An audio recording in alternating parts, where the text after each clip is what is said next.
ఆంధ్రప్రదేశ్ ముఖ్యమంత్రి నారా చంద్రబాబు నాయుడు ప్రకాశం జిల్లా మార్కాపురంలో మహిళలతో ఇంటరాక్షన్లో కార్యక్రమం నిర్వహించారు. ఈ వేడుకలో మహిళల భద్రత, ఆర్థిక స్వావలంబనపై ముఖ్యమైన ప్రకటనలు చేశారు.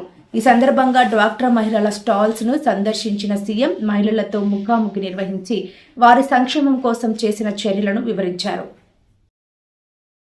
అందరికి కూడా తల్లి జ్ఞాపకాలు ఎప్పుడూ ఉంటాయి. మా మదర్ కూడా అందరం వారిగానే మధ్యతరగతి కుటుంబం. వ్యవసాయం మాకు ఆధారం. మేము చదువుకునేటప్పుడు నిద్రలేసి తెల్లవారుజామున నిద్రలేసి మాకు వంట చేయడం. నేను హై స్కూల్ కు పోయేవాడిని. అందరం మారిగా నా జీవితం కూడా. హై స్కూల్ కు పోతే చంద్రగిరి 6 కిలోమీటర్లు 7 కిలోమీటర్లు నడవాలి. 6 కిలోమీటర్లు నడవాలంటే 9-9:30 స్కూల్ కు పోవాలి. ఇక్కడ ఏ 6:30-7 గంటలకు బయలుదేరి తప్ప అక్కడికి రీచ్ కాలేము. 6:30కు నేను బయలుదేరాలంటే మధ్యాహ్న భోజనం మళ్ళా మాకు అప్పట్లో వండి మాకు క్యారియర్ ఇవ్వాలి.